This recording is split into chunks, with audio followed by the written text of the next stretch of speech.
Bugünkü konumuz emzikler.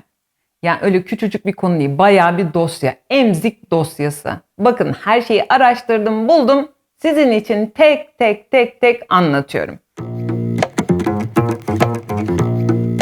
Bütün annelerin, hatta annelerin demeyeyim, hamilelerin bile en çok düşündüğü konulardan bir tanesi. Bebeğim doğunca emzik vereyim mi, vermeyeyim mi? Bebeğim doğdu, emzik vereyim mi, vermeyeyim mi? Ya bakın şöyle bir şey söyleyeyim. Siz ne yaparsanız yapın, zaten emzik uygun bebekte işe yarıyor, uygun olmayan bebekte işe yaramıyor. Yani emziğe siz değil, bebek karar veriyor. Almalı mı, almamalı mı? Ondan sonrası size ait. Hangi emziği verelim? Ne kadar süreli verelim? Kesmeye karar verdik. Ne zaman keselim? Ve nasıl keselim? İşte bütün bunların hepsini derledim, toparladım. Sizin için anlatıyorum.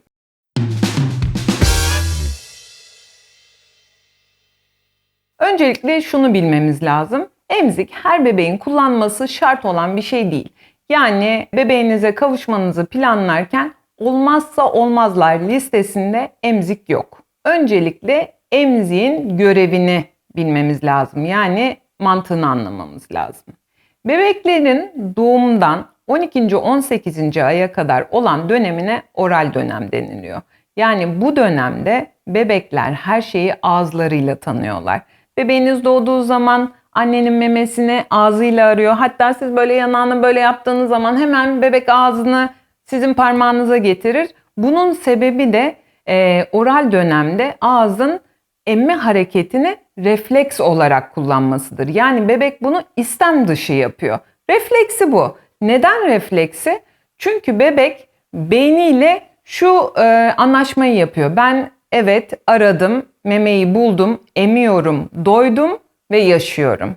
Bu çok temel fonksiyonu ve refleksi bebeğin. Dolayısıyla bebekler emerek aslında iki tane iş yaparlar. Bir tanesi fizyolojik olarak emerek doyarlar. İkincisi de psikolojik olarak doyarlar ve rahatlarlar, sakinlerler. Yani emmek bebeklerde çok ama çok önemli. Bir diğer şey de yine bu oral dönemde ağızda o kadar çok reseptör var ki, yani reseptör demek tanıma merkezleri. Bebek oral dönemde her şeyi ağzıyla 3 boyutlu olarak tanır. Yani hatta bir kitapta şey diyordu, bebekler kendilerini ağız zannediyorlar diye.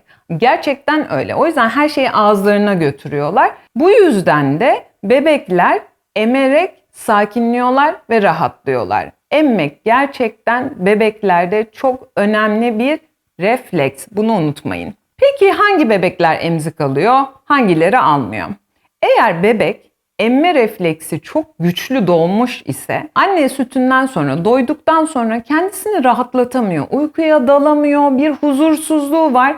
Çünkü kendisini rahatlatacak yöntemi bulamıyor. İşte bu bebeklerde sürekli anne memesinde kalmaması için, bebeği rahatlatabilmek için doymanın haricinde canım anneler bebek rahatlasın diye emzik vermek gerekir.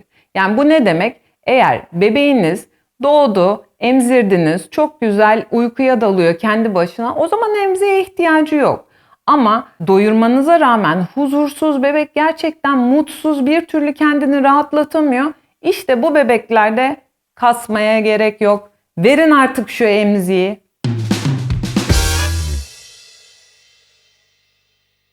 Emziğin yararları neler? Yani biz bu emziği neden bebeklere vermek istiyoruz? Çünkü size bahsettiğim gibi oral dönemde emmek sadece bebekte beslenmek için yok. Aynı zamanda reseptörler sebebiyle bebeğin emme fonksiyonuna devam edip kendisini sakinleştirmesi için de lazım. Dolayısıyla emzik aslında bebeği sakinleştiriyor. Anneler de bu yüzden emzik vermek istiyorlar. Ayrıca yapılan çalışmalar özellikle ilk 6 ayda bebeklerdeki uykudaki ani bebek ölüm sendromunun %90 oranında azalttığını söylüyorlar. Bu da çok önemli bir şey. Bir diğeri de yine sakinleştirdiği için bebeği, aşıymış, yok kan almaymış gibi stres veren durumlarda yine emzikle bebeği biz çok kolay sakinleştiriyoruz.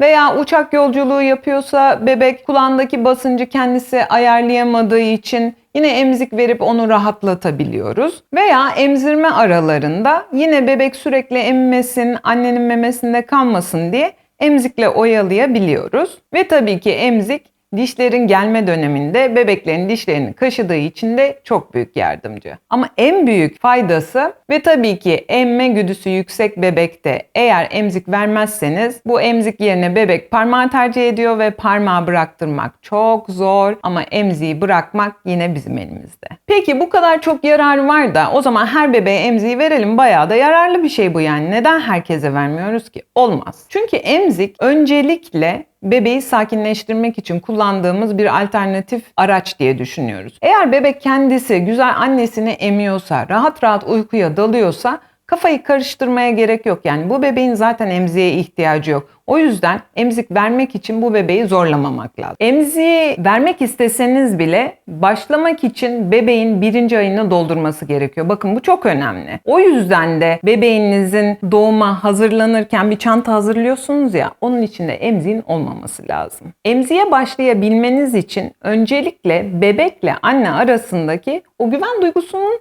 oluşmuş olması lazım. Öyle değil mi Aylin? Evet.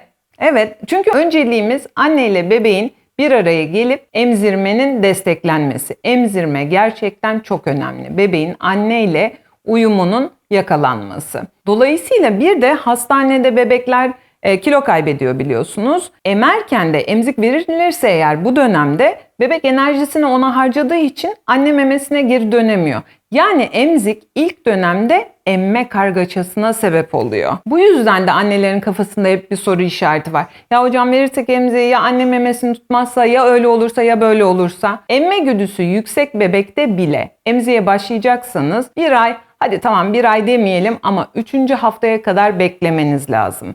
Çünkü anne sütünün güzel üretilebilmesi için de yine bebekle annenin uyumunun güzel sağlanmış olması lazım. Güvenli bağlanmanın oluşmuş olması lazım. Eğer bebek az emen bir bebekse anne sütünün sürekli üretilmesinde bir problem olur. O yüzden az emen bebekte emzik verilmemesi lazım. Veya çok emen bebekte de yine annenin göğsünde sürekli kaldığı için bu sefer anne yorgun olduğu için süt miktarı azalır. Yani sütün miktarı ilk aylarda çok önemli. Burada emziği doğru zamanda vermek çok önemli. Doğru bebeğe doğru zamanda diye özellikle bastıra bastıra söylememin sebebi bu.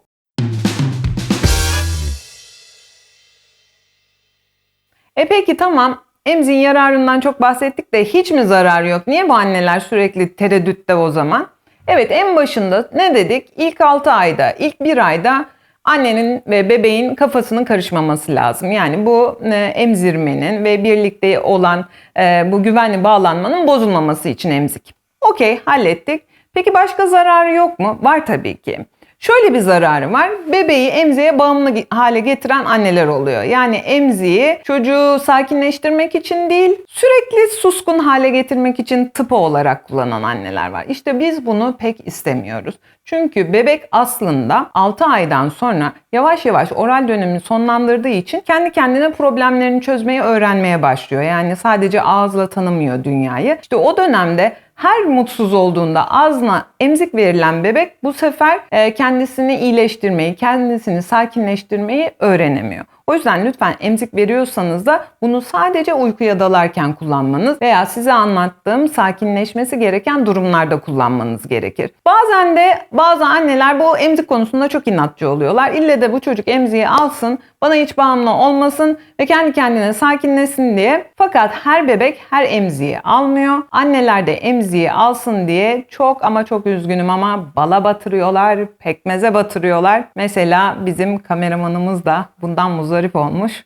Kendisi söyledi. Evet, bunlar hiç istemediğimiz şeyler. Çünkü neden? Bir tanesi dişlerde çürüğe sebep oluyor çok erken dönemde. İkincisi de bebeği direkt tatlıyla buluşturuyorsunuz. Yani aslında tatlıyla buluşma zamanı neredeyse 1 yaştan sonra olması gerekirken ilk aylarda bütün ağzındaki reseptörleri yanlış yönlendirmiş oluyorsunuz. O yüzden lütfen emzikleri bir şeye batırmayın, bandırmayın. Bir de aslında bu yani annenin içgüdüsel olarak yaptığı bir şey. Çok çok eski zamanlarda bir şekilde bebeği rahatlatmak için emzik de yoktu, silikon yoktu, kauçuk yoktu. Ne oluyordu? Böyle lokum ya da tatlı şekerleri tülbentlerle böyle kıstırıp bebeğin ağzına koymuşlar eski dönemdeki insanlar bile. Yani aslında bebeği rahatlatmak için çok yöntemler aranmış. Şanslısınız, artık değişik değişik malzemede zibilyon tane emzik var.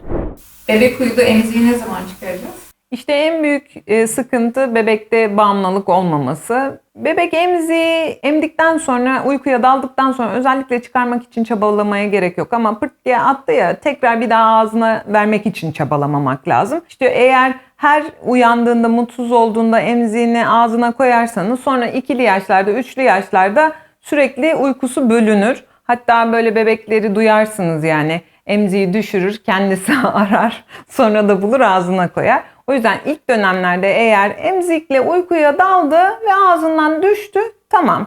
Sonrasında sırtına pıt pıt pıt. Peki bu kadar çok emziğin yararlarından bahsettik. Zararlarında biraz bir karıştı, dağıldı değil mi? O zaman bir derleyelim, toparlayalım. Zararlarından bir tanesi emme karmaşası. O yüzden zaten ilk aylarda vermiyoruz. Bu anne ile bebeğin uyumu oluştuktan sonra bu emziği vereceğiz. İkinci zararı enfeksiyon sebebi olabilir.